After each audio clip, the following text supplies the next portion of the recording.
इस लेक्चर में हम कवर करने वाले हैं ह्यूमन रिप्रोडक्शन चैप्टर को। तो सबसे पहले हम बात कर लेते हैं ह्यूमंस के बारे में। तो ह्यूमंस जो होते हैं वो विविपैरस होते हैं। इसका मतलब है कि वो अंडे नहीं देते, वो बच्चे देते हैं। ठीक है, मैमल्स होते हैं, वो विविपैरस होते हैं। अब हम बात कर लेते हैं रिप्रोडक्टिव इवेंट्स की। तो रिप्रोडक्टिव इवेंट्स में कुछ स्टेप्स आते हैं। सबसे पहला इवेंट जो होता है वो होता है गैमीटोजेनेसिस। गैमीटोजेनेसिस का मतलब फॉर्मेशन ऑफ गैमीट्स। ठीक है, गैमीट्स का फॉर्मेशन। स्पर्म होता है मेल में और फीमेल में होता है ओवम। ठीक है, अब transfer of sperm into female genital tract, ठीक है, इस प्रोसेस को हम कहते हैं इंसेमिनेशन।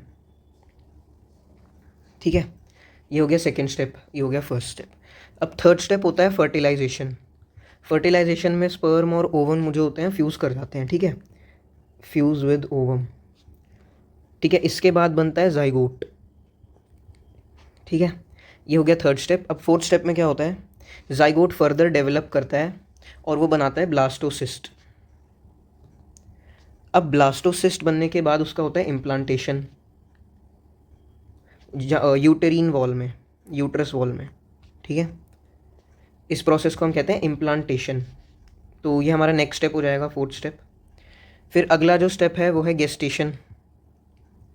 गेस्टेशन होता है एम्ब्रियोनिक डेवलपमेंट। ठीक है, और इसके बाद होता है लास्ट स्टेप पार्चुरेशन। पार्चुरेशन मतलब डिलीवरी।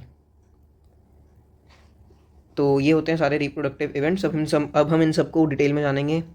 तो अब हम यहाँ से हमारा मेन चैप्टर स्टार्ट होने वाला है। तो सबसे पहला जो हमारे पास टॉपिक है वो है मेल रिप्रोडक्टिव सिस्टम। ठीक है, अब हम एक चीज़ जान लेते हैं इंपॉर्टेंट, जो कि है कि मेल में जो है और फीमेल में एक डिफरेंस होता है। ठीक है, इन दोनों में रिमार्केबल डिफरेंस होता है रिप्रोडक्टिव इवेंट्स का।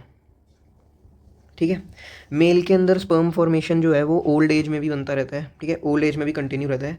लेकिन फीमेल के अंदर ओवम फॉर्मेशन जो होता है वो बंद हो जाता है एट अराउंड एज ऑफ 50। ठीक है, इसको हम कहते हैं मेनोपॉज। ठीक है, तो अब हम मेल रिप्रोडक्टिव इवेंट सिस्टम शुरू कर देते हैं। तो सबसे पहली बात, ये लोकेटेड होता है पेल्विक रीजन में। ठीक है, पेल्विक रीजन में लोकेटेड होता है और इसके अंदर क्या क्या पार्ट्स होते हैं वो हम देख लेते हैं। सबसे पहला होता है पेयर ऑफ टेस्टिस। ठीक है, फिर हमारे पास होता है एक्सेसरी डक्ट्स और ग्लैंड्स। ठीक है, और लास्ट में हमारे पास होता है एक्सटर्नल जेनेटिलिया। ठीक है, अब हम एक बात कर लेते हैं टेस्टिस के बारे में। तो जो टेस्टिस होता है वो आउटसाइड एब्डोमिनल कैविटी होता है। ठीक है, और एक पाउच के अंदर होता है जिस पाउच को हम कहते हैं स्क्रोटम। ठीक है, अब जो स्क्रोटम होता है उसका क्या फंक्शन होता है, तो ये लोअर टेम्परेचर प्रोवाइड करता है दैन बॉडी। ठीक है, अब कितना लोअर होता है ये, तो ये 2 to 3 डिग्री लोअर होता है बॉडी टेम्परेचर से। ठीक है, तो ये हमारा टेस्टिस का फंक्शन हो गया। अब टेस्टिस का मेन फंक्शन देख लेते हैं, जो कि है स्पर्मेटोजेनेसिस। स्पर्मेटोजेनेसिस का मतलब है फॉर्मेशन ऑफ स्पर्म। ठीक है, अब हम टेस्टिस के स्ट्रक्चर के बारे में बात कर लेते हैं। अरे ये तो थोड़ा गलत सा बन गया। तो ये ओवल होता है। हाँ, अब इसकी थोड़ी डायमेंशंस देख लेते हैं। इसकी लेंथ होती है 4 से 5 सेंटीमीटर और इसकी जो विड्थ होती है वो होती है 2 से 3 सेंटीमीटर। इसको हम ऐसे भी याद कर सकते हैं 2, 3, 4, 5।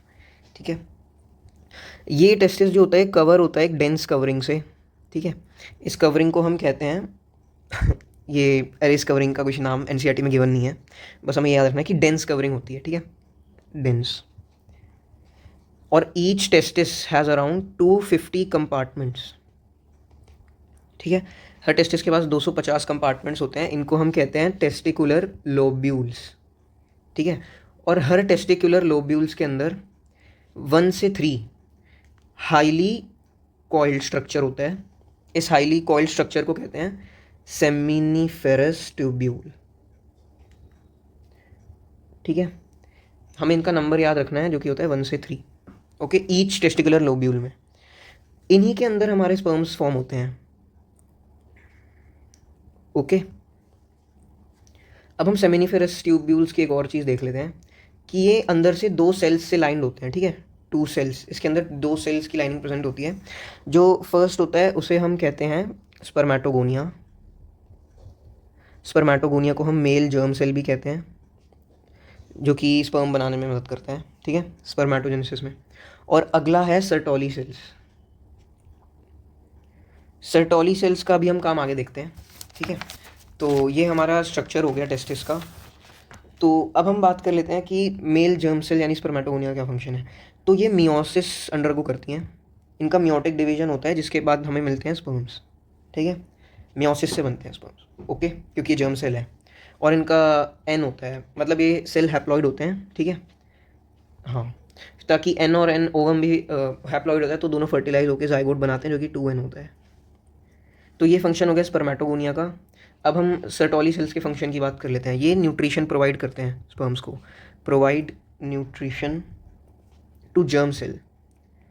एनसीईआरटी में जर्म सेल लिखा है तो हम ये लिख लेते हैं, ये जर्म सेल को न्यूट्रिशन प्रोवाइड करते हैं, कौन, सर्टोली सेल्स। तो अब हम आगे बात करते हैं सेमिनिफेरस के आउटसाइड वाले रीजन। मान लेते हैं हमारी सेमिनिफेरस ट्यूब्यूल्स हैं, ठीक है, तो इनके आउटसाइड वाला जो रीजन होता है इसके अंदर प्रेजेंट होते हैं इंटरस्टिशियल सेल्स, जिनको कि हम कहते हैं लेडिग सेल्स, ठीक है। हाँ, अब लेडिग सेल्स का फंक्शन देख लेते हैं। तो लेडिग सेल्स जो होते हैं वो सिक्रीट करते हैं और सिंथेसाइज करते हैं अपने हार्मोन, जिनको हम कहते हैं एंड्रोजन्स, ठीक है। मेल में एंड्रोजन कौन सा होता है, टेस्टोस्टेरोन, ओके। अब इंटरस्टिशियल रीजन जो है,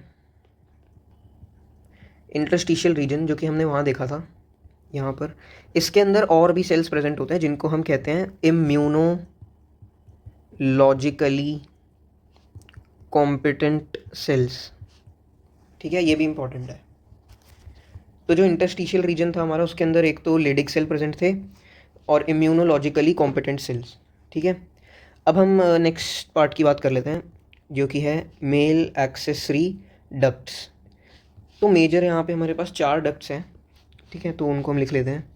सबसे फर्स्ट होता है रेटेटेस्टिस, उसके बाद हमारे पास होता है वासा एफरेंशिया, उसके बाद होता है vas deferens, sorry vas deferens से पहले होता है एपिडिडाइमस,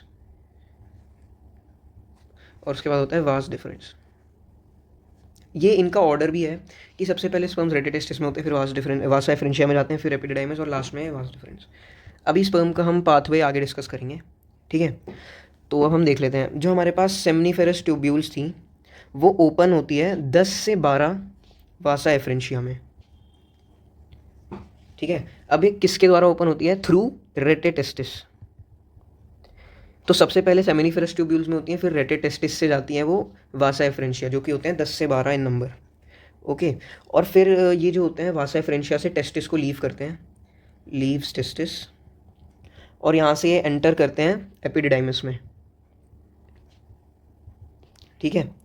एपिडिडाइमस जो होता है वो कहाँ पे होता है, तो वो posterior reason, posterior surface of each testis, ठीक है, हाँ, पोस्टीरियर सरफेस पे लोकेटेड होता है। तो अब एपिडिडाइमस से कहाँ जाता है, तो एपिडिडाइमस से हमारे पास जो हमारे स्पर्म्स होते हैं वो जाते हैं वास डिफरेंस में, ठीक है। अब वास डिफरेंस जो होता है वो एब्डोमेन को असेंड करता है, एब्डोमेन से होके जाता है और उसको लूप करता है, ठीक है, loops abdomen over urinary bladder, ठीक है। और वहाँ से ना इसको एक डक्ट मिलती है, मान लेते हैं हमारा वास डिफरेंस जा रहा है, तो यहाँ से इसको इस पॉइंट पे एक डक्ट मिली, ठीक है, इसको हम कहते हैं सेमाइनल वेसिकल। तो सेमाइनल वेसिकल से इसको एक डक्ट रिसीव होती है और ये दोनों मिल के फॉर्म करते हैं इजैकुलेटरी डक्ट, ठीक है, इजैकुलेटरी डक्ट ये मिल के फॉर्म करते हैं। अब इजैकुलेटरी डक्ट से लेके पहले तो हम ये देख रहे थे कि हमने जितनी भी यहाँ पे डक्ट्स देखी, सेमिनिफेरस ट्यूब्यूल और फिर वासा efferentia, rete testis, epididymis, vas deferens और ये इजैकुलेटरी डक्ट, तो ये जितनी भी डक्ट्स हैं ये स्टोर करती हैं, ठीक है, स्टोर और ट्रांसपोर्ट स्पर्म्स, ठीक है, ये इंपॉर्टेंट पॉइंट है। फिर ये जो इजैकुलेटरी डक्ट है वो यूरेथ्रा में ओपन होता है थ्रू यूरिनरी ब्लैडर, ये हमारा यूरिनरी ब्लैडर है और यहाँ पे इजैकुलेटरी डक्ट ओपन हो जाती है। और अब हम एक इंपॉर्टेंट चीज़ देखते हैं कि ये जो यूरेथ्रा है ये ओरिजिनेट होती है यूरिनरी ब्लैडर से और एक्सटेंड होती है अपनी एक्सटर्नल ओपनिंग पे, जिसको हम कहते हैं यूरेथ्रल मीटस, ठीक है। और ये एक्सटेंड करती है थ्रू पेनिस, जो कि हमारा मेल एक्सटर्नल जेनेटिलिया है। अब जो पेनिस है उसके पास कुछ स्पेशल टिश्यूज़ हैं, ठीक है, स्पेशल टिश्यूज़ जो कि इरेक्शन में मदद करते हैं और इसके थ्रू क्या होता है, मतलब ये इंसेमिनेशन फैसिलिटेट करते हैं, इंसेमिनेशन में हेल्प करते हैं, ठीक है। ये स्पेशल टिश्यूज़ प्रेजेंट होते हैं पेनिस में। और हम एक चीज़ देख लेते हैं कि जो एनलार्ज्ड एंड ऑफ पेनिस होता है, ठीक है, तो इस एनलार्ज्ड एंड को हम कहते हैं ग्लांस पेनिस, ठीक है। और ये जो ये होता है, जो ये कवर्ड होता है, covered by loose fold of skin, ठीक है। इस लूज फोल्ड ऑफ स्किन को हम कहते हैं फोर स्किन, ठीक है। अब हमारा लास्ट जो पार्ट था उसकी बात कर लेते हैं, एक्सेसरी ग्लैंड्स, ठीक है। एक्सेसरी ग्लैंड्स में मेनली 3 ग्लैंड है हमारे पास, 3 में से 2 पेयर्ड है और 1 अनपेयर्ड है, ठीक है। 2 1 2 यानी कि 3 है और 3 में से जो 2 हैं वो 2 के पेयर में प्रेजेंट है और 1 अकेला है। सबसे पहला है सेमिनल वेसिकल जो कि पेयर्ड है। फिर है हमारा प्रोस्टेट, प्रोस्टेट ग्लैंड जो होता है वो अलोन होता है, तो ये पेयर में नहीं होता, तो ये एक ही प्रेजेंट होता है। और उसके बाद है बल्बो यूरेथ्रल ग्लैंड, ठीक है। अब इन सब की जो सेक्रीशन होती है ग्लैंड्स की, ये हेल्प करती है फॉर्म करने में सेमिनल प्लाज्मा। अब जो सेमिनल प्लाज्मा होता है वो फ्रक्टोज में बहुत रिच होता है, फ्रक्टोज, कैल्शियम और कुछ एंजाइम्स, ठीक है। सेमिनल प्लाज्मा इसमें रिच होता है। और एक इंपॉर्टेंट चीज़ हम बात कर लेते हैं, बल्बोयूरेथ्रल ग्लैंड्स की जो सेक्रीशन होती है, ठीक है, ये हेल्प करती है ल्यूब्रिकेशन ऑफ पेनिस में, ल्यूब्रिकेशन, ठीक है, इनका ही स्पेशल फंक्शन है।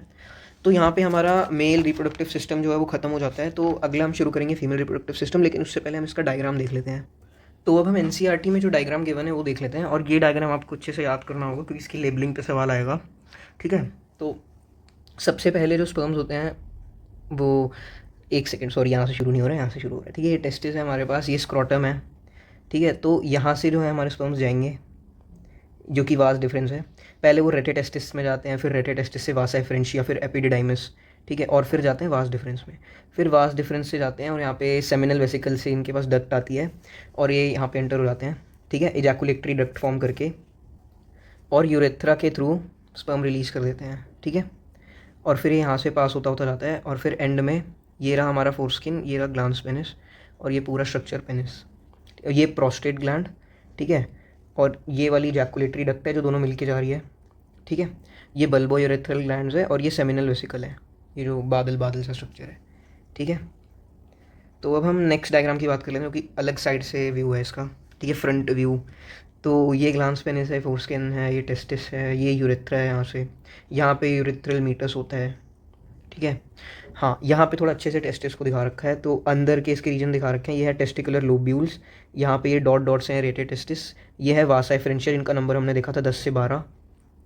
यहाँ पे फिर एपिडिडाइमस में जाते हैं, फिर यहाँ से वास डिफरेंस, ठीक है, और यहाँ से यूरेटर आती है। फिर ये यूरिनरी ब्लैडर में जाते हैं और इजैकुलेटरी डक्ट बन के और यहाँ से निकलते हैं, ठीक है, यूरेथ्रा के थ्रू। फिर उसके बाद इनके पास सिक्रीशन आती है 3 ग्लैंड से, ठीक है, हाँ, सेमिनल वेसिकल, और फिर यहाँ से निकल जाते हैं। तो यही था हमारा मेल रिप्रोडक्टिव सिस्टम। हम आगे बढ़ते हैं। फीमेल रिप्रोडक्टिव सिस्टम पढ़ने के बाद हम पढ़ेंगे गैमीटोजेनेसिस। तो अब हम स्टार्ट करते हैं फीमेल रिप्रोडक्टिव सिस्टम की, जिसके हम भी पार्ट्स डिस्कस कर लेते हैं, जैसा हमने मेल के करा था, ठीक है। तो इसके अंदर होते हैं ओवरी, जो कि पेयर्ड होती है, पेयर ऑफ ओवरीज, ठीक है। और इसके बाद हमारे पास होता है पेयर ऑफ ओविडक्ट, ठीक है। फिर होता है यूटेरस, फिर होता है सर्विक्स, और लास्ट में हमारे पास होता है वजाइना, और साथ ही साथ एक और होता है जो कि होता है एक्सटर्नल जेनेटिलिया, मेल के अंदर जो कि पेनिस था, ठीक है। और ये एक्सटर्नल जेनेटिलिया जो है ये लोकेटेड है पेल्विक रीजन, ठीक है, ये इंपॉर्टेंट है, ठीक है। अब ये जो जितने भी सारे पार्ट्स हैं जो हमने अभी देखे, ये सब अलोंग विद मेमरी ग्लैंड्स, ठीक है, मेमरी ग्लैंड्स के साथ ये मिलके ये जो होते हैं इंटीग्रेटेड होते हैं स्ट्रक्चरली और फंक्शनली, ठीक है, and functionally to support the process of. अब ये मेमोरी ग्लैंड्स के साथ एसोसिएटेड होते हैं स्ट्रक्चरली और फंक्शनली कुछ प्रोसेस को फॉर्म करने के लिए, और वो प्रोसेस है ओवुलेशन, फर्टिलाइजेशन, प्रेगनेंसी, ठीक है, बर्थ और चाइल्ड केयर, ठीक है। तो अब हम बात कर लेते हैं ओवरी की, ठीक है। तो ओवरी जो होता है वो एक प्राइमरी सेक्स ऑर्गन है, ठीक है, जो कि प्रोड्यूस करता है फीमेल गैमीट जो कि होता है ओवम, ठीक है। और इसके साथ साथ ये कुछ स्टेरॉइडल हार्मोन्स भी रिलीज़ करता है, ठीक है, जिनको हम ओवेरियन हार्मोन्स कहते हैं। हाँ, और ये जो ओवरी होती है एब्डोमेन के दोनों साइड लोकेटेड होते हैं, एक ओवरी एक साइड पे, एक लेफ्ट साइड में एक राइट साइड पे, ठीक है, एब्डोमेन के, ठीक है, ईच साइड ऑफ एब्डोमेन। और इसकी लेंथ की बात कर लेते हैं, जो कि होता है 2 से 4 सेंटीमीटर, ठीक है, इनकी लेंथ 2 से 4 सेंटीमीटर होती है। और ये पेल्विक वॉल से कनेक्टेड होते हैं बाय लिगामेंट्स, ठीक है, pelvic wall along with uterus, ठीक है, दोनों से कनेक्टेड होते हैं लिगामेंट्स के थ्रू, ओके। अब ईच ओवरी जो होती है वो कवर्ड होती है थिन एपिथेलियम से, ठीक है, थिन एपिथेलियम से कवर्ड होती है ऑन दी आउटसाइड। लेकिन जो टेस्टिस था वो हमारा डेंस कवरिंग से कवर्ड था, लेकिन ओवरी थिन एपिथेलियम से कवर्ड रहती है। अब ये जो हमारे पास ओवरी थी इसके अंदर 2 जोन होते हैं, ठीक है, एक होता है इनर मेडुला जनरली अंदर वाले रीजन को कहते हैं, और एक होता है पेरिफेरल कॉर्टेक्स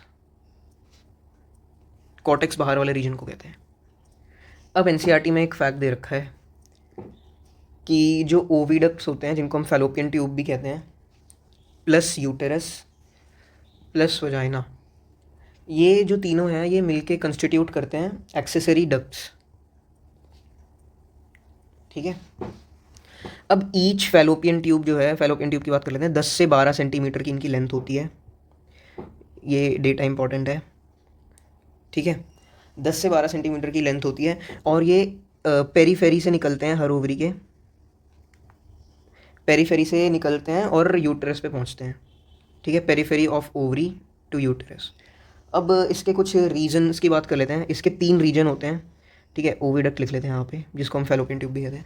इसके 3 रीजन होते हैं। सबसे पहला है इनफंडिबुलम, ठीक है, दूसरा रीजन जो होता है हमारे पास वो होता है एम्प्यूला, तीसरा होता है इस्थमस। इनफंडिबुलम जो होता है वो फनल शेप्ड होता है, ठीक है, और इसके जो एंड्स होते हैं उसके पास होते हैं फिम्ब्रे। अब फिम्ब्रे जो होता है वो फिंगर लाइक प्रोजेक्शन होती हैं, ठीक है, फिंगर लाइक प्रोजेक्शंस जो कि हेल्प करती हैं ओवम को कैच करने में जब वो ओवरी से निकलता है, ठीक है, ओवम रिसीव करती हैं आफ्टर ओवुलेशन, ठीक है। अब इनफंडिबुलम जो होता है वो आगे जाके लीड करता है एक वाइडर पार्ट, ठीक है। एम्प्यूला जो होता है सोलन रीजन को कहते हैं, तो वाइडर पार्ट होता है एम्प्यूला, ये नेक्स्ट पार्ट है हमारा फैलोपियन ट्यूब का, ठीक है। तो हाँ, इसके बारे में बस ज़्यादा कुछ अभी दे नहीं रखा। फिर इसके बाद ये लीड करता है इस्थमस जो कि होता है लास्ट पार्ट, ठीक है, और इसके पास होता है नैरो ल्यूमन, और ये फिर कनेक्ट होता है यूटेरस से नैरो ल्यूमन के थ्रू, ओके। अब हम नेक्स्ट यूटेरस की बात कर लेते हैं। तो यूटेरस जो होता है उसको हम वूम्ब भी कहते हैं, ठीक है। इसकी शेप जो होती है वो होती है इन्वर्टेड पियर लाइक, ठीक है, इन्वर्टेड पियर, जिसकी वजह से हम इसको पायरिफॉर्म भी कहते हैं, ठीक है। और यूटेरस जो होता है वो लिगामेंट्स के थ्रू पेल्विक वॉल से अटैच होता है, ठीक है। अब यूटेरस के बाद हम बात कर लेते हैं। तो यूटेरस से वो यूटेरस के बाद आता है सर्विक्स, ठीक है। सर्विक्स एक नैरो रीजन होता है, ठीक है, जिसकी कैविटी को हम कहते हैं सर्विकल कैनाल, इसकी कैविटी होती है सर्विकल कैनाल, और फिर सर्विकल कैनाल से जाता है वजाइना में, ठीक है। अब सर्विकल कैनाल और वजाइना मिलके फॉर्म करते हैं बर्थ कैनाल, ये इंपॉर्टेंट है। अब हम बात करेंगे यूटरस की वॉल्स की।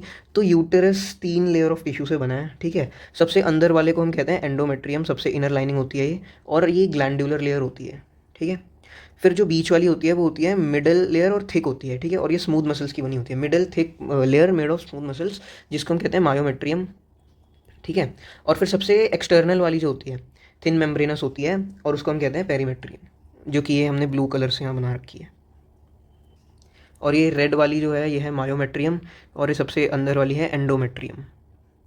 अब हम इनके थोड़े फंक्शन देख लेते हैं।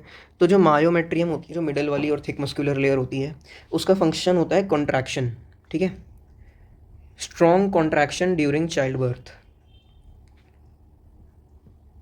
ठीक है। और जो सबसे अंदर वाली होती है एंडोमेट्रियम, तो उसका फंक्शन होता है कि वो साइक्लिक चेंजेस के थ्रू जाती है, ठीक है। उसके अंदर साइक्लिक चेंजेस होते हैं ड्यूरिंग मेंस्ट्रुअल साइकिल, ठीक है। तो अब हम अपने नेक्स्ट टॉपिक की बात कर लेते हैं, जो कि है फीमेल एक्सटर्नल जेनेटिलिया।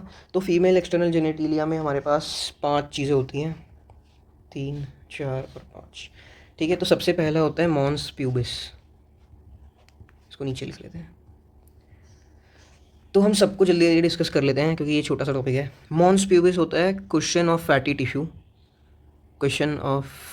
टिश्यू, ठीक है। और ये कवर्ड होता है, covered by skin along with pubic hair, ठीक है। अगला जो स्ट्रक्चर होता है वो होता है लेबिया मेजोरा। 2 स्ट्रक्चर होते हैं एक्चुअली, और लेबिया माइनोरा अगला स्ट्रक्चर, ठीक है। तो लेबिया मेजोरा क्या होता है, इसकी हम बात कर लेते हैं। तो ये फ्लैशी फोल्ड्स ऑफ टिश्यू होते हैं, जो कि एक्सटेंड डाउन, मतलब मॉन्स प्यूबिस से एक्सटेंड होते हैं और सराउंड करते हैं एक्सटर्नल वजाइनल ओपनिंग, ठीक है, सराउंड्स। अब जो हमारे पास अगला स्ट्रक्चर था लेबिया माइनोरा, ये पेयर्ड फोल्ड्स होते हैं, ठीक है, paired folds under labia majora, ठीक है। और हाँ, इनके बारे में बस यही दे रखा है। तो अब हमने 4th और 5th स्ट्रक्चर की बात कर लेते हैं। तो जो अपना 4th स्ट्रक्चर है वो है हाइमन, ठीक है। तो ओपनिंग ऑफ वजाइना को ये कवर करता है, ठीक है, और इसको कवर करता है हाइमन। और ये पार्शली भी कवर हो सकता है, या तो पार्शली, ठीक है, सिर्फ पार्शली होता है, फुल्ली कवर नहीं करता, सॉरी, ठीक है। और ये एक मेम्ब्रेन होती है, ठीक है, जिसको कि हम कहते हैं हाइमन, जो कि वजाइना को पार्शली कवर करता है, ठीक है, वजाइना की ओपनिंग को। तो जनरली होता क्या है कि जो हाइमन होता है तो वो फर्स्ट कोइटस में ब्रेक हो जाता है, फर्स्ट कोइटस के दौरान ये ब्रेक हो जाता है, ठीक है। लेकिन इसके इसको कुछ लोग वर्जिनिटी का सबूत मानते हैं, ठीक है, अगर ये प्रेजेंट है तो मतलब वर्जिन है, लेकिन ऐसा ज़रूरी नहीं है। तो हम इसकी बात कर लेते हैं कि इसका क्या मिथ है। ये जो है हाइमन, ये कोइटस के अलावा भी और रीज़न से ब्रेक हो सकता है। कुछ रीज़न इसके दे रखे हैं एनसीईआरटी में, जैसे कि सडन जूल्ट, ठीक है, या फिर fall, insertion of vaginal tampon, ठीक है, और साथ ही साथ स्पोर्ट्स में पार्टिसिपेट करने से, जैसे कि हॉर्स राइडिंग, स्पेलिंग गलत हो गई, हॉर्स राइडिंग, साइकिलिंग, ठीक है। और एक और चीज़ इसकी है कि कुछ वुमेन में जो है ये कोइटस के बाद भी मतलब एग्जिस्ट करता है, ठीक है। तो इसीलिए ये रिलायबल इंडिकेटर नहीं है वर्जिनिटी का, ठीक है। Presence of hymen is not a reliable indicator of virginity. अब हम अगले उस पार्ट की बात कर लेते हैं, 5th पार्ट, जो कि है क्लाइटोरिस, ठीक है। तो क्लाइटोरिस जो होता है, पहली बात तो फिंगर लाइक होता है, फिंगर लाइक स्ट्रक्चर, जो कि प्रेजेंट होता है अपर जंक्शन ऑफ 2 लेबिया माइनोरा, ठीक है। और इसकी एक चीज़ हम इंपॉर्टेंट बात कर लेते हैं, अबव यूरेथ्रल ओपनिंग, ठीक है। और हाँ, इसके बारे में सही दे रखा है। तो ये प्रेजेंट है अपर जंक्शन ऑफ लेबिया माइनोरा और अबव यूरेथ्रल ओपनिंग, ठीक है। तो इसी के साथ हमारा फीमेल एक्सटर्नल जेनेटिलिया वाला टॉपिक भी खत्म होता है। अब हम अपने नेक्स्ट टॉपिक की ओर बढ़ते हैं। उससे पहले हम ज़रा एनसीईआरटी के डायग्राम्स डिस्कस कर लेते हैं।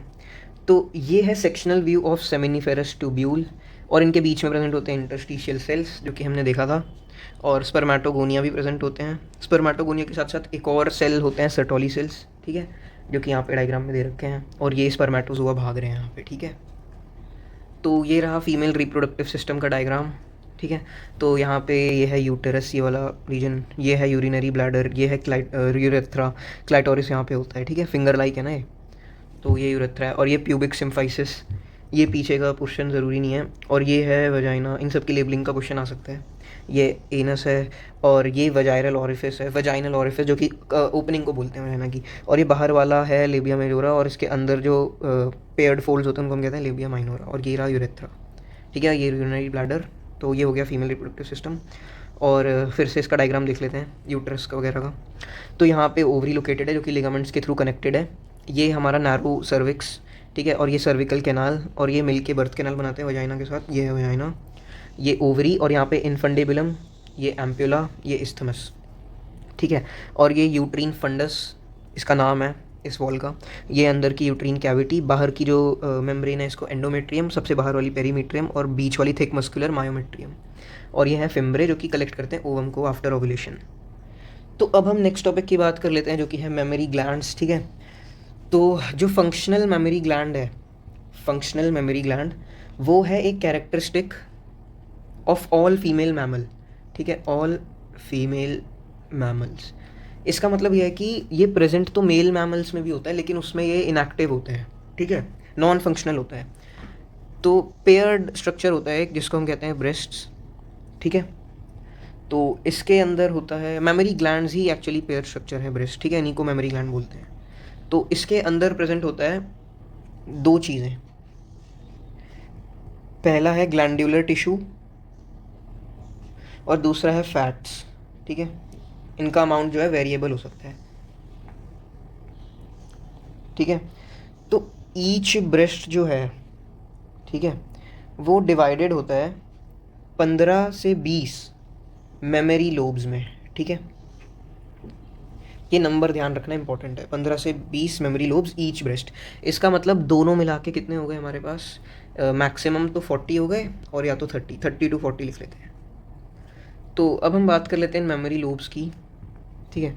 तो ये जो मेमोरी लोब्स हैं हमारे पास 15 से 20 ईच ब्रेस्ट में, ठीक है, इनके अंदर प्रेजेंट होते हैं क्लस्टर ऑफ सेल्स। इन क्लस्टर ऑफ सेल्स को हम लोग कहते हैं एल्वियोलाई, ठीक है, मेमोरी एल्वियोलाई भी कह सकते हैं। इनका फंक्शन क्या होता है, मिल्क सिक्रीशन, ठीक है। और ये मिल्क कहाँ से सिक्रीट करते हैं, इनकी कैविटी होती है, इसके अंदर मिल्क स्टोर होता है, ठीक है। तो अब हम एक पाथवे की बात कर लेते हैं, ठीक है। तो एल्वियोलाई हमने देख लिया, ठीक है, एल्वियोलाई, ठीक है, ये ओपन होता है मेमोरी ट्यूब्यूल्स में, ठीक है। और फिर हर लोब की ट्यूब्यूल जो होती है वो ज्वाइन करती है आपस में और फॉर्म करती है मेमोरी डक्ट, ठीक है, मेमोरी डक्ट बनता है। और फिर सेवरल मेमोरी डक्ट जो होती हैं, इसकी मेमोरी डक्ट्स यहाँ से मान लेते हैं, और इसकी ये मिलके ज्वाइन करती है टू फॉर्म मेमोरी एम्प्यूला, ठीक है, जो कि वाइडर होता है थोड़ा सा। हमने पहले भी देखा था कि एम्प्यूला का मतलब वाइड रीजन, तो ये भी वाइडर होता है। और फिर ये मेमोरी एम्प्यूला जो है ये कनेक्टेड होता है लैक्टिफेरस डक्ट से, लैक्टिफेरस डक्ट, जिसके थ्रू जो बच्चा है वो मिल्क सक आउट करता है, ठीक है। हाँ, तो हम एक बार फिर से पाथवे देख लेते हैं। सबसे पहले हम पे होता है पेयर्ड स्ट्रक्चर ऑफ ब्रेस्ट, ठीक है। इसके अंदर टिश्यू होते हैं ग्लैंडुलर और फैटी, ठीक है। 15 से 20 इनके अंदर होता है मेमोरी लोब्स, ठीक है। और फिर इनके पास होते हैं एल्वियोलाई, ठीक है, क्लस्टर ऑफ सेल एल्वियोलाई। फिर एल्वियोलाई मिलके ओपन होते हैं मेमोरी ट्यूब्यूल्स में। फिर मेमोरी ट्यूब्यूल्स जो होते हैं वो मिलके फॉर्म होते हैं मेमोरी डक्ट्स में। फिर सेवरल मेमोरी डक्ट्स ज्वाइन करती हैं फॉर्म करने के लिए एम्प्यूला, ठीक है। फिर एम्प्यूला से लैक्टिफेरस डक्ट, ठीक है। तो ये हमारा ख़त्म हो गया मेमोरी ग्लैंड्स का टॉपिक। तो इसका डायग्राम देख लेते हैं एनसीईआरटी का। तो ये रहा हमारे पास एनसीईआरटी का डायग्राम। तो ये यहाँ पे फैट है बहुत सारा, ठीक है। और यहाँ पे रिब्स हैं प्रेजेंट, और ये मसल बिटवीन रिब्स, इस मसल को हम कहते हैं पेक्टोरालिस मेजर मसल, ठीक है। अब ये जो पीछे का रीजन दिख रहा है ये वाला, ये मेमोरी लोब्स हैं, ठीक है। और मेमोरी एल्वियोलस है, ये बादल जैसे स्ट्रक्चर छोटे छोटे, ठीक है। ये बना रहे हैं memory duct. Mammary tubules NCERT में गिवन नहीं है, हमें याद रखना है, ठीक है। ट्यूब्यूल्स का स्ट्रक्चर गिवन नहीं है लेकिन डेटा गिवन है टेक्स्ट में, ठीक है। तो डक्ट के थ्रू ये वाइडर पार्ट एम्पुला में पहुँचे, फिर एम्पुला से ये लैक्टिफेरस डक्ट, फिर यहाँ से निप्पल, और ये बाहर का रीजन जो होता है इसको हम एरियोला कहते हैं। तो ये हमारा मेमोरी डक्ट वाला टॉपिक खत्म हो गया। तो अब हम अपने नेक्स्ट टॉपिक की बात करते हैं, गैमीटोजेनेसिस। गैमीटोजेनेसिस का मतलब फॉर्मेशन ऑफ गैमीट्स, ठीक है। तो सबसे पहले हम बात करेंगे स्पर्मेटोजेनेसिस, ठीक है। स्पर्मेटोजेनेसिस का मतलब है फॉर्मेशन ऑफ स्पर्म्स, ठीक है। इमेच्योर मेल जर्म सेल्स, जिनकी हमने पहले भी बात करी थी, जिनको हम कहते हैं स्पर्मेटोगोनिया, ठीक है। तो ये फॉर्म करते हैं sperms by process of spermatogenesis, ठीक है। अब हम इस प्रोसेस को डिटेल में डिस्कस करने वाले हैं। स्पर्मेटोगोनिया जो था वो प्रेजेंट था inside wall of seminiferous tubule, ठीक है, जिसकी हमने पहले भी बात कर रखी थी। तो ये स्पर्मेटोगोनिया जो है मल्टीप्लाई करते हैं माइटोसिस, ठीक है। पहली स्टेप होती है इनकी माइटोसिस, ठीक है। और ये अपना नंबर को बढ़ाते हैं, इंक्रीज इन नंबर, ठीक है। अब ईच स्पर्मेटोगोनिया, ठीक है, each spermatogonia is diploid 2n, और उसके पास 46 क्रोमोसोम है, ठीक है। सेम ही बात है वैसे दोनों। तो कुछ स्पर्मेटोगोनिया को हम कहते हैं प्राइमरी स्पर्मेटोसाइट, फिर ये पीरियोडिकली अंडरगो करती है मियोटिक डिवीजन, मियोसिस पीरियोडिकली, ठीक है। और इसके बाद ये बनाती हैं फर्स्ट मियोटिक डिवीजन के बाद ये बनाती हैं सेकेंडरी स्पर्मेटोसाइट, ठीक है, सेकेंडरी स्पर्मेटोसाइट, ठीक है। और ये दो इक्वल होते हैं और हैप्लॉइड होते हैं दोनों, ठीक है, दोनों इक्वल हैं और दोनों हैप्लॉइड हैं। फिर जो सेकेंडरी स्पर्मेटोसाइट है इनका हम देख लेते हैं, ये हैप्लॉइड होंगे क्योंकि मियोसिस हुआ है ऑब्वियसली, और इनके पास 23 क्रोमोसोम होंगे इसी वजह से, ठीक है। तो अब इसके बाद ये सेकेंड मियोटिक डिवीजन अंडरगो करते हैं, ठीक है। सेकेंड मियोटिक डिवीजन में फिर से 2 सेल में बढ़ जाते हैं। फिर ये मतलब अपना सेकेंड मियोटिक डिवीजन, ठीक है, हमने देखा था मियोसिस 11th में कि 2 स्टेप में होता है, स्टेप मियोसिस 1 और मियोसिस 2। मियोसिस 1 में मतलब रिडक्शनल डिवीजन होता है, क्रोमोसोम नंबर 2n से n हो जाता है।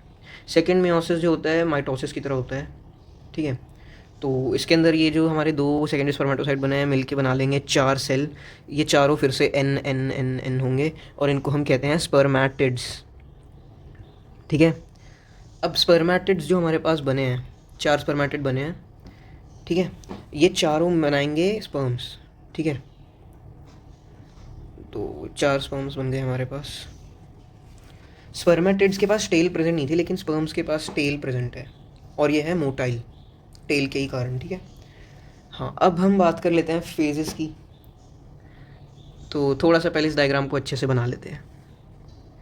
तो अब हम देख लेते हैं स्पर्मेटोगोनिया ने बनाए थे पहले वो माइटोसिस करता है, और फिर जो सेल बनते हैं उनका होता है ग्रोथ एंड डिफ्रेंसिएशन, ठीक है। फिर वो बनाते हैं प्राइमरी स्पर्मेटोसाइट। फिर प्राइमरी स्पर्मेटोसाइट से लेके जो स्पर्म बनने की स्टेज है, इस पूरे स्टेप को हम कहते हैं मैच्योरेशन फेज, ठीक है। और ये सबसे लॉन्गेस्ट फेज होता है, ठीक है। अब हम कुछ प्रोसेस की बात कर लेते हैं।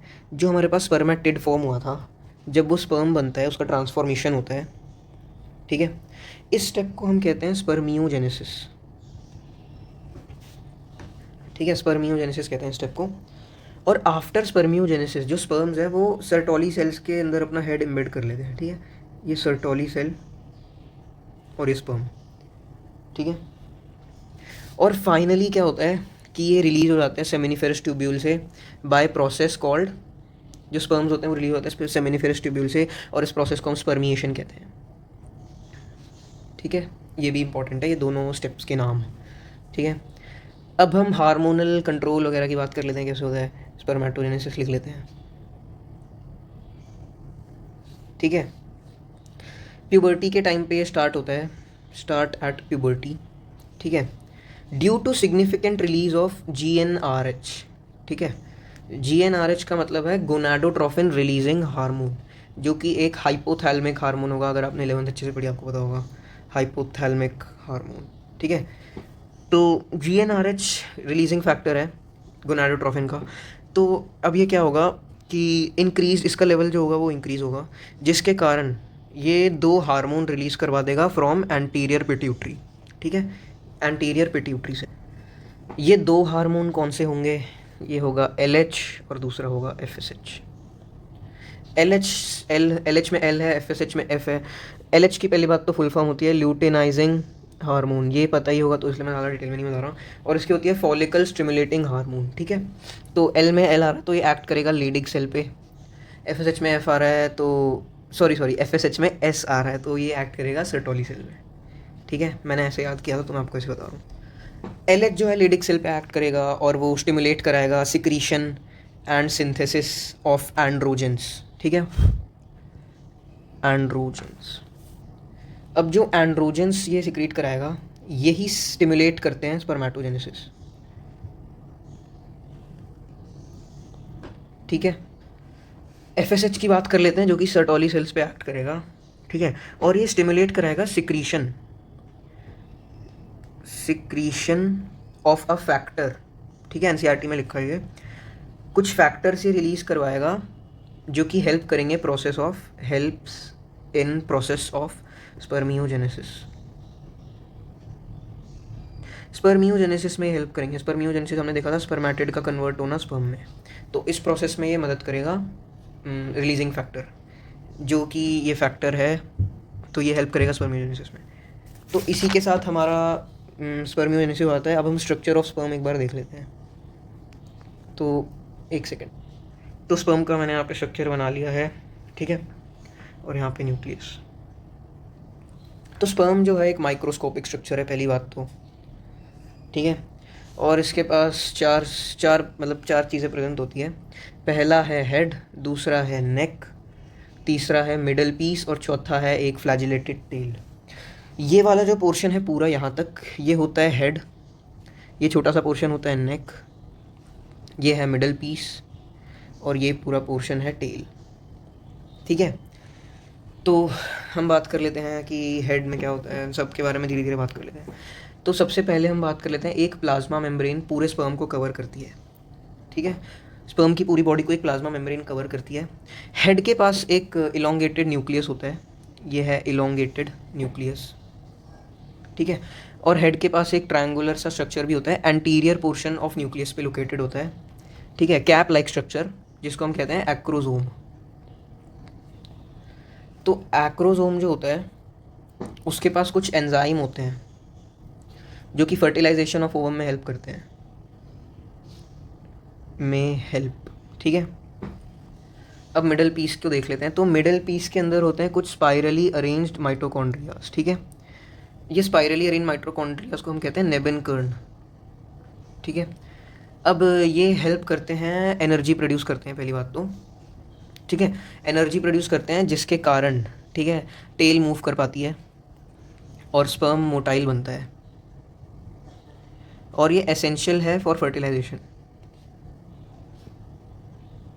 ठीक है। अब कुछ इंपॉर्टेंट डेटा की बात कर लेते हैं जो कि बहुत इंपॉर्टेंट है। तो एक ह्यूमन मेल एक एजैकुलेट में अबाउट 200 से 300 मिलियन स्पर्म्स रिलीज़ करता है, ठीक है, ये डेटा बहुत इंपॉर्टेंट है।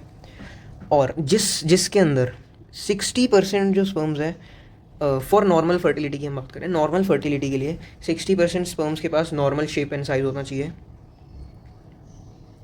और 60 में से 40% के पास होनी चाहिए विग्रस मोटिलिटी, मतलब इनकी स्पीड अच्छी खासी होनी चाहिए, ये मूवेबल होने चाहिए। ये 40%, 60% का 40% है, ठीक है। तो हाँ, स्पर्म्स जो हैं जब सेमिनिफेरस ट्यूब्यूल से निकलते हैं वो ट्रांसपोर्ट होते हैं बाय एक्सेसरी डक्ट्स, ओके। और फिर हमने पहले भी देखा था ग्लैंड्स की जो सेक्रीशन होती है, vas deferens epididymis, seminal vesicular, prostate, ये इंपॉर्टेंट होती है maturation and mobility of sperm के लिए, मैच्योरेशन एंड मोबिलिटी, ग्लैंड्स की सिक्रीशन, ठीक है। हाँ, और जो सेमिनल प्लाज्मा है प्लस स्पर्म्स ये मिलके कंस्टिट्यूट करता है सीमेन, इसको हम सीमेन कहते हैं, ठीक है। और हाँ, function of male accessory ducts plus glands, ठीक है। ये कौन मेंटेन करता है? इसको एंड्रोजेंस मेंटेन करते हैं, ठीक है, इनके फंक्शन को एंड्रोजेंस, ठीक है, जो कि टेस्टिकुलर हार्मोन्स होते हैं। हमने पहले भी इनके बारे में बात कर ली है। तो यहाँ पे स्पर्मेटोजेनेसिस पूरी तरह खत्म हो जाता है। अगले टॉपिक की बात करते हैं जो कि है oogenesis। oogenesis जो होता है प्रोसेस होता है formation of mature female gamete, जिसको हम कहते हैं ओवम, ठीक है। इसके फॉर्मेशन को oogenesis कहा जाता है। और oogenesis जो होता है वो बहुत डिफरेंट है स्पर्मेटोजेनेसिस से। मैं स्पर्मेटोजेनेसिस भी पढ़ाऊंगा और oogenesis भी। आपको कमेंट्स में इनके डिफरेंस बताने हैं, ठीक है, क्योंकि आप दोनों को अगर पढ़ लोगे तो आपको खुद ही डिफरेंस समझ आ जाएंगे और आप एक 5 मार्कर या 4 या 3 भी मार्कर का क्वेश्चन अटैम्प्ट कर सकते हो, ठीक है। सबसे पहली चीज़, जो स्पर्मेटोजेनेसिस था वो प्यूबर्टी में शुरू होता है, लेकिन oogenesis होता है एम्ब्रियोनिक स्टेज में। एम्ब्रियोनिक स्टेज, ठीक है। एम्ब्रियोनिक स्टेज में क्या होता है? तो कपल ऑफ मिलियन सेल होते हैं। कपल ऑफ मिलियन मतलब 2 मिलियन ही मान लेते हैं। ये जो कपल ऑफ मिलियन है ईच ओवरी में प्रेजेंट है, ठीक है। ईच ओवरी, फीटस की ईच ओवरी में प्रेजेंट है कपल ऑफ मिलियन सेल। इनको हम कहते हैं oogonia। जैसे स्पर्मेटोगोनिया था वैसे ही oogonia यहाँ पे, ठीक है। और बर्थ के बाद कोई oogonia ऐड नहीं होती, ठीक है, या फॉर्म भी नहीं होती, ठीक है। बर्थ मतलब बर्थ तक ही जितने बनने से बन जाते हैं oogonia, उसके बाद नहीं बनते। तो oogonia के जो सेल्स हैं वो डिवाइड करना स्टार्ट करते हैं और प्रोफेज 1 में आके स्टॉप हो जाते हैं। मियोटिक डिवीजन के प्रोफेज 1 में आके अरेस्ट हो जाते हैं और इस स्टेज को हम कहते हैं, ठीक है, प्राइमरी oocyte। ये इंपॉर्टेंट है। अब प्राइमरी oocyte जो होता है वो एक ग्रैन्युलोसा सेल्स की लेयर से सराउंडेड होता है। ग्रैन्युलोसा सेल लेयर, ठीक है, और ये सिंगल लेयर है, ठीक है। तो और इसको हम प्राइमरी फॉलिकल भी कहते हैं, ठीक है। प्राइमरी फॉलिकल जब इसके पास सिर्फ एक ग्रैनुलोसा सेल की लेयर होती है, ठीक है। अब ड्यूरिंग बर्थ टू प्यूबर्टी बहुत सारे प्राइमरी फॉलिकल डीजेनरेट हो जाते हैं, ठीक है, डीजेनरेट। और फिर कितने रह जाते हैं? 60,000 से लेके 80,000 जो है प्राइमरी फॉलिकल रह जाते हैं ईच ओवरी में, ठीक है। अब हम बात करते हैं आगे क्या होता है। प्यूबर्टी के बाद क्या होता है? जो प्राइमरी फॉलिकल थे वो एक और लेयर से सराउंड हो जाते हैं, मोर लेयर्स ऑफ ग्रैनुलोसा सेल्स, ठीक है। और साथ ही साथ एक न्यू थीका भी आ जाता है इनके पास। और इसके बाद ये बनाते हैं सेकेंडरी फॉलिकल, ठीक है। सेकेंडरी फॉलिकल बना देते हैं जिसके अंदर एक और ज़्यादा ग्रैनुलोसा सेल की लेयर है और साथ ही साथ एक थीका लेयर भी है, ठीक है। अब जो सेकेंडरी फॉलिकल है वो सून ट्रांसफॉर्म हो जाते हैं टर्शरी फॉलिकल में, ठीक है। टर्शरी फॉलिकल की एक कैरेक्टरिस्टिक बात है कि इसके अंदर होता है एंट्रम, ठीक है। एंट्रम है एक फ्लूइड फिल्ड कैविटी, ठीक है। और साथ ही साथ एक और चीज़ है कि जो थीका लेयर होती है वो ऑर्गेनाइज हो जाती है 2 चीज़ों में, थीका एक्सटर्ना और थीका इंटरना, ठीक है। थीका एक्सटर्ना आउटर लेयर है थीका की, थीका इंटरना जो है इनर लेयर है, ठीक है। और यहीं से हमारे रिलीज़ होते हैं ओवरियन हार्मोन या फिर एस्ट्रोजन बोल देते हैं। तो थीका से ही निकलता है एस्ट्रोजन, ठीक है, इस स्टेज पे। तो अब जो प्राइमरी फॉलिकल अब बन गया टर्शरी फॉलिकल, ठीक है। और उसके अंदर एंट्रम वगैरह भी है टर्शरी, ठीक है। अब इसके अंदर जो प्रेजेंट था हमारा प्राइमरी oocyte, ठीक है। अब इस स्टेज तक वो डिवाइड कर चुका होता है, अपनी फर्स्ट मियोटिक डिवीजन पूरी कर चुका होता है। फर्स्ट मियोटिक डिवीजन जब पूरी करता है इस टाइम तक वो कर चुका होता है और वो 2 चीज़ें बनाता है। एक तो बनाता है वो अपना सेकेंडरी oocyte, प्राइमरी oocyte से बना सेकेंडरी oocyte, और साथ ही साथ एक small polar body, tiny polar body, ठीक है। एट प्रेजेंट हम इसके फंक्शन के बारे में जानते नहीं हैं अच्छे से और ये डीजेनरेट हो जाती है, ठीक है। सेकेंडरी oocyte की अगर हम बात करें, सेकेंडरी oocyte रिटेन करता है बल्क न्यूट्रिशन को, ठीक है। न्यूट्रिएंट रिच साइटोप्लाज्म इसके पास होता है प्राइमरी oocyte का, न्यूट्रिएंट रिच साइटोप्लाज्म, ठीक है। इसका बल्क होता है सेकेंडरी oocyte के पास। तो अब जो टर्शरी फॉलिकल था, सीधा हम टी एफ लिख लेते हैं।